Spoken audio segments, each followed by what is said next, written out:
بأكثر من 10 مليارات دولار في 2022 قطاع صناعة السيارات يتربع على عرش صادرات المغرب الصناعية.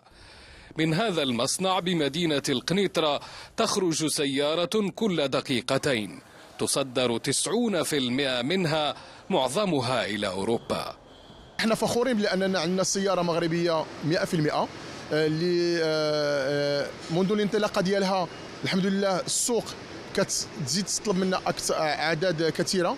الآن حنا ضعفنا الإنتاجية هذه السنة هذه، وإن شاء الله في الآفاق ديال 2024 غادي ننتجوا 400 ألف سيارة بيجو 208 و50 ألف سيارة ديال السيارة الكهربائية. إلى جانب مصنع ستيلانتس تنتج المنصات المغربية أكثر من 700 ألف سيارة سنويا. تطمح المملكة لرفع نسبة المكون المحلي فيها إلى 80%. يتكون نسيج قطاع صناعة السيارات الوطني من أكثر من 250 مورد لأجزاء السيارات، ومصنعين 2 للسيارات هما رونو وستيلانتيس. وبفضلهم تنتج المملكة سيارات تصدر لأكثر من 70 وجهة عالمية بمعدل إدماج محلي يعادل 69%.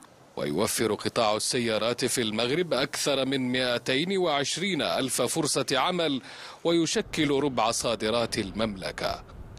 رغم الانكماش الذي يشهده الاقتصاد العالمي، يحقق قطاع السيارات في المغرب نموا مضطردا ليسجل أرقاما غير مسبوقة في الصادرات، أرقام مرشحة للصعود أكثر هذا العام. أنس عياش، الشرق، القنيطرة، شمال الرباط.